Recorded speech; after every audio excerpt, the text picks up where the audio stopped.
Halo pecinta manhwa, tanpa banyak bacot, Mimin akan melanjutkan cerita sang keturunan Dragon Slayer yang dibuang keluarganya dikarenakan tak berbakat dan dia kembali ke masa lalu saat dirinya masuk dalam akademi dengan bakat dari naga kuno. Cerita sebelumnya diakhiri dengan Zeke yang menginginkan sebuah pedang buatan dari Galeon Halberd, namun dia di masa terburuknya. Lalu Zeke mengatakan alasan kegagalan Galeon disebabkan tungku miliknya. Ucapan tersebut tentu saja mengejutkan Galeon karena bagaimana bisa seorang bangsawan yang hanya selalu mementingkan kekuatan dapat memahami terkait penempaan pedang. Tak hanya itu, Zeke mengungkapkan jika Galeon mencoba meleburkan besi dengan tekniknya sendiri, di mana dia ingin mencampurkan beberapa jenis besi untuk membuat bahan yang lebih ringan sekaligus indah. Lalu Zeke mengambil salah satu pedang dan mencoba menghantamkannya dengan senjata lain hingga hancur berkeping-keping. Kehancuran inilah yang menjadikan kelemahan pedang buatan Galeon di mana ketahanannya sangat rendah, dan Zeke menyimpulkan jika semua itu disebabkan kotorannya belum hilang sewaktu proses pemanasan. Semakin Galeon melihat sosok tuan muda di hadapannya, maka dia makin tertarik, tak hanya langsung paham proses peleburan yang digunakannya, bahkan mampu menganalisa kekurangan tersebar dari kegagalan pedangnya. Galeon yang awalnya serasa sudah menyerah, kini mendapat kembali semangatnya. Dia pun meminta tuan muda di depannya agar bersedia mengikutinya. Tanpa pikir panjang lagi, Galeon memperlihatkan sesuatu yang selama ini tidak mampu diselesaikannya. Zeke mengenal semua tatanan di depannya karena di kemudian hari akan menjadi penemuan yang luar biasa. Di masa lalu, Galeon memperlihatkan rahasianya kepada Zeke yang dianggapnya sang penyelamat, di mana temperatur tungku miliknya dikendalikan menggunakan sihir. Lalu Zeke tersenyum karena dengan cetak biru ini maka peleburan milik Galeon pastinya akan sempurna. Akan tetapi Zeke penasaran kenapa dia belum membuat tungku tersebut, padahal semuanya sudah direncanakan dengan baik. Kemudian Galeon menjawab jika terdapat satu hal penting yang tersisa dari cetak biru di depannya, yaitu dana komisi pembuatannya. Dana itu sebesar 10.000 emas dan uang bulanan tiap satu keluarga sekitar 10 emas, menunjukkan jika dana yang dibutuhkan oleh Galeon sangatlah banyak. Zeke tak menyangka alasan inilah kenapa Galeon membutuhkan waktu selama 10 tahun disebabkan dia harus mengumpulkan uang tersebut. Dikarenakan sosok di hadapannya berasal dari keluarga Draker ditambah dirinya adalah pemilik darah murni, maka dia meminta tolong agar Zeke bersedia membantunya. Jika Zeke melakukannya, maka Galeon berjanji membuatkannya pedang yang diinginkannya secara gratis di seumur hidupnya. Pernyataan itu membuat Zeke terdiam sesaat karena dirinya pun akan sulit mendapatkan dukungan dengan uang sebanyak itu dalam keluarga. Lalu Zeke menyadari sesuatu yang terpenting dari tungku tersebut. Dia pun tersenyum dan akan menerima permintaan Galeon. Untuk saat ini dia akan membawa cetak birunya dan akan mengabarinya beberapa hari kemudian. Sampai dirinya membawa kabar gembira, maka Zeke menyarankan agar Galeon berhenti minum untuk menjaga kesehatannya karena dia harus membuat pedang yang luar biasa. Ucapan itu membuat Galeon sangat tersentuh, bahkan dia bertekuk lutut sambil bersumpah untuk melayani Zeke di seumur hidupnya. Beralih ke area gedung penelitian Akademi Draker, di mana Zeke penasaran kenapa para penyihir menara memasang harga yang sangat tinggi, padahal struktur tungku dari cetak biru yang diciptakan Galeon cukup simpel. Saat ini Zeke berniat menemui Vanon dikarenakan dia mungkin saja dapat membantunya terkait dengan sihir. Setelah berjalan cukup lama, Zeke tiba-tiba saja berhenti, bahkan tubuhnya bereaksi akan tempat ini. Siapa sangka lorong ini adalah tempat dirinya di masa lalu selalu dihajar oleh murid lainnya. Dia bahkan tak segan untuk memohon agar dilepaskan, tapi para pembuli sangat menikmati penyiksaan yang mereka berikan.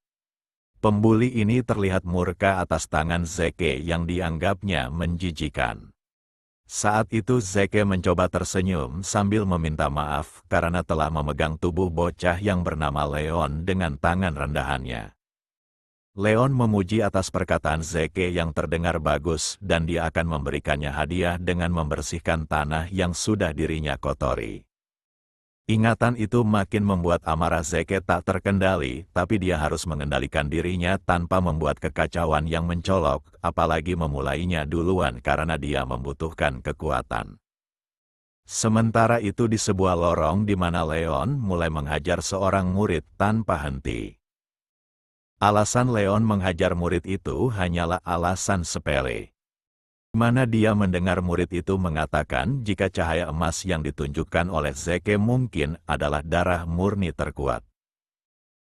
Leon sangat muak mendengar hal itu dan dia tak segan menghajar siapapun yang terlalu membesar-besarkan nama Zeke.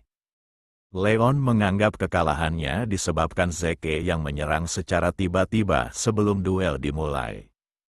Namun Leon tidak dapat menerima bagaimana bisa seorang bocah yang mengalahkannya secara kebetulan malah menjadi pemilik darah murni. Di saat yang sama Zeke baru saja tiba dan ingin bergabung dalam pesta ini dan kedatangannya mengejutkan Leon.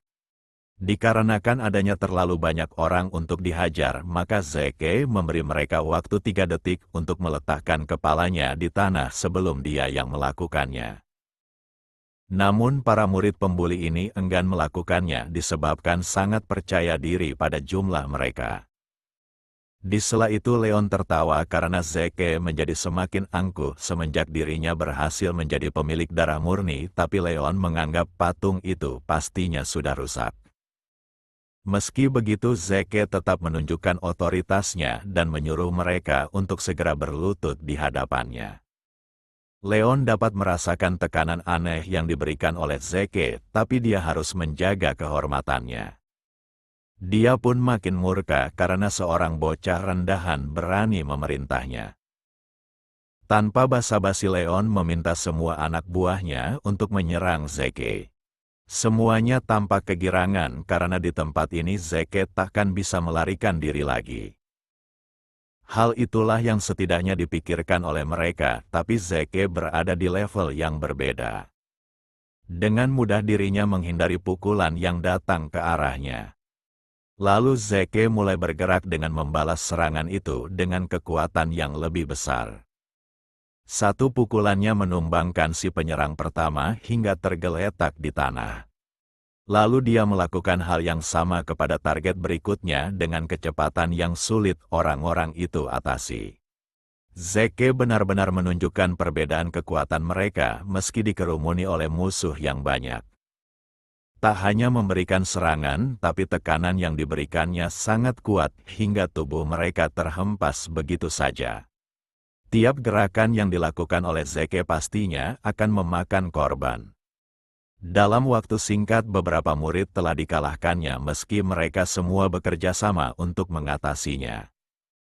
Baik dari segi kekuatan maupun kecepatan Zeke unggul jauh ditambah gerakan aneh yang menakjubkan. Leon yang menyaksikan itu hanya bisa tercengang karena semua murid yang bersamanya tidaklah lemah tapi mereka dikalahkan dengan begitu mudah. Dia tak paham apakah sosok di hadapannya benar-benar adalah Zeke. Kemudian Zeke mendekatinya sambil menanyakan apakah Leon sedang ketakutan. Lalu Leon menghunuskan pedangnya dengan tubuh bergetar sembari meminta Zeke untuk menjauh darinya. Kemudian Zeke menatap tajam karena Leon pun pasti mengetahui konsekuensi saat dirinya mengeluarkan pedangnya. Maka dari itu Zeke akan menjaga kehormatannya dengan mengabulkan keinginan Leon dalam pertarungan berpedang. Di dalam akademi terdapat aturan jika para murid tidak diizinkan untuk menghunuskan pedangnya selain area pelatihan dan jika hal itu terjadi maka mereka dianggap bertindak sendiri dengan pertarungan sampai salah satunya mati. Di sana Liam yang merupakan pengawalnya mulai merangkak untuk bangkit dan Zeke memintanya untuk menjadi saksi atas duel suci ini dengan penuh keadilan. Hanya saja Leon malah mengompol disebabkan rasa takutnya, bahkan dia memohon untuk diampuni. Dia sangat takut dan berharap sosok mulia seperti Zeke menunjukkan kedermawanannya dengan membiarkannya pergi. Tingkah Leon mengingatkan Zeke bagaimana dirinya dahulu yang diperlakukan dengan menyedihkan. Akan tetapi Zeke bukanlah sosok yang akan memberikan pengampunannya begitu saja dengan melayangkan tebasannya. Siapa sangka dia mengambil salah satu dari telinganya sebagai bayaran atas tindakannya dan Zeke merasa menghabisinya terlalu singkat dan dia lebih baik hidup dalam rasa malu. Leon pun merintih kesakitan akan tebasan pedang itu. Kemudian Zeke mengingatkan agar Leon tidak menyembuhkan telinganya dengan bantuan para penyihir karena saat dia melihat telinganya utuh kembali maka Zeke akan mengambil kepalanya. Lalu Zeke membuat wajah Leon untuk mencium lantai dan jangan berani untuk mengangkatnya. Dia harus melakukan itu dan boleh mengangkatnya kembali setelah Zeke meninggalkan tempat ini. Dengan tindakan ini, maka Zeke telah terbebas dari beban tempat yang pernah menjadi hal menyeramkan baginya di masa lalu. Setelah itu Zeke mengunjungi Fanon sekaligus menunjukkan cetak biru yang dibawanya. Pasca mengamatinya Fanon menemukan bahwa komposisinya cukup sederhana, tapi yang menjadi masalahnya adalah inti yang bertugas untuk mengeluarkan hasilnya. Inti tersebut dianggap sebagai jantung mesin tapi sirkuit yang terlihat sangat terbatas dan meski kecil kekuatan yang cukup tetaplah diperlukan agar luarnya tidak mengalami gangguan. Fanon sudah melihat berbagai macam alat sihir, tapi dia belum pernah menemukan susunan seperti ini dan Zeke mengungkapkan keinginannya untuk membuat tungku tersebut. Berdasarkan pengamatannya, maka Fanon dapat memberinya dua pilihan, mengingat kondisi intinya yang berharga maka dia bisa mengotak-atik desain tersebut. Namun dia membutuhkan waktu yang lama setidaknya selama 15 tahun guna menyempurnakannya. Lalu metode kedua dengan cara mengganti inti sihirnya, tapi yang menjadi kendalanya adalah material yang dibutuhkan yaitu batu mana kompresi tinggi. Metode itu mengejutkan Zeke karena benda itu adalah relik kuno yang tidak bisa diciptakan teknologi modern. Fanon membenarkan hal tersebut dan mencarinya dalam reruntuhan sangatlah sulit bahkan tak ada jaminan menemukannya dan batu mana itulah yang dapat menahan desain tungku tersebut. Tak hanya itu untuk menjelajahi reruntuhan, maka Zeke setidaknya membutuhkan 3.000 emas sebagai biayanya.